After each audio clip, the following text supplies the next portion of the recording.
Kurang dari 5 menit, saya akan menjelaskan kepada Baraya Bodogo semua tentang fermentasi dan silase yang ada di Bodogo Farm. Pastinya video ini dibuat untuk menjawab keresahan dan berbagai pertanyaan dari Baraya Bodogo semua di kolom komentar maupun DM yang masuk ke sosmed kita mengenai fermentasi dan silase. Maka itu, simak terus video ini sampai habis karena kita akan kupas tuntas mengenai fermentasi dan silase yang ada di Bodogo Farm. Nah, ini adalah hasil fermentasi sisaan pakan yang ada di Bodogo Farm atau fermentasi hijauan pakan ternak yang ada di Bodogo Farm. Ini warnanya kuning gitu ya, warnanya kuning, terus juga harum, tidak busuk, tidak berair juga. Ini juga sama hasil fermentasi yang ada di Bodogo Farm. Kalau dibuka tutup boleh gak mas? Ya nggak masalah sebetulnya.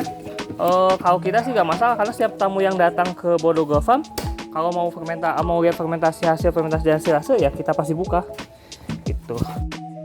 Nah, ini dia cairan probiotik Saccharomyces. Ini adalah kunci agar fermentasi kalian bisa berhasil. Saccharomyces ini E4 bukan mas. Sebetulnya E4 itu juga mengandung probiotik Saccharomyces. Tapi yang bedanya E4 itu memiliki 3 probiotik. Ada Saccharomyces, ada Lactobacillus, dan satu lagi itu probiotik baca aja pokoknya lah, susah bacanya. Kenapa kita pakainya Saccharomyces? Karena ini lebih murah gitu ya, lebih murah dan lebih efektif menurut kita dalam membuat fermentasi dan silase. Bahannya apa aja? Bahannya pertama ada probiotik bubuk, probiotik Saccharomyces. Yang kedua itu ada molasses gitu ya. Yang kedua ada molasses dan yang ketiga itu ada tentunya air. Nah, bagaimana sih mas cara pembuatannya? Pertama, perbandingannya adalah 1 sendok probiotik bercampur 500 gram molasses berbanding 5 liter air. 5 liter air. Dan pertama kita encerkan dulu probiotiknya. 1 sendok ya, kawan-kawan semua. Ini nanti dilarutkan.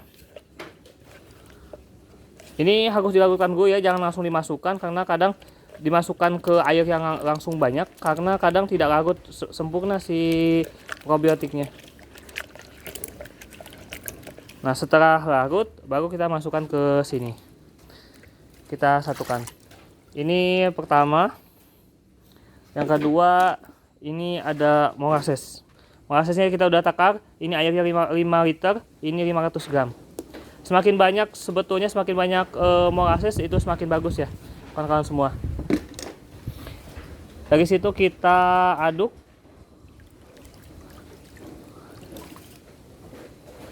Nah, ini sudah jadi teman-teman. Dan ciri dari probiotik yang yang baru itu kecoklatan.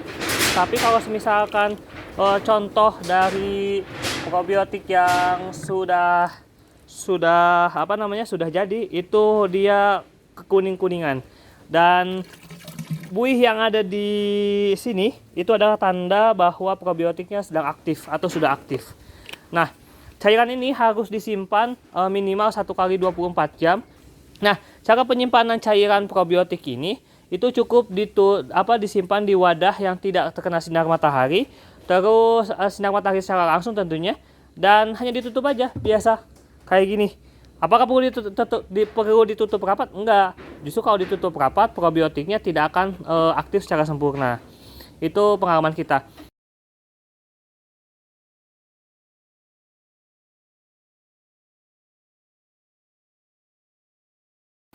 Terus gimana mas cara pengaplikasiannya? Ini adalah sisaan pakan. Ini sudah dipadatkan.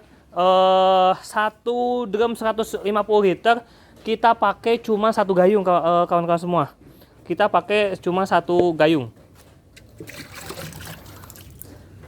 Nah, ini tinggal dimasukkan aja biasa kayak gini.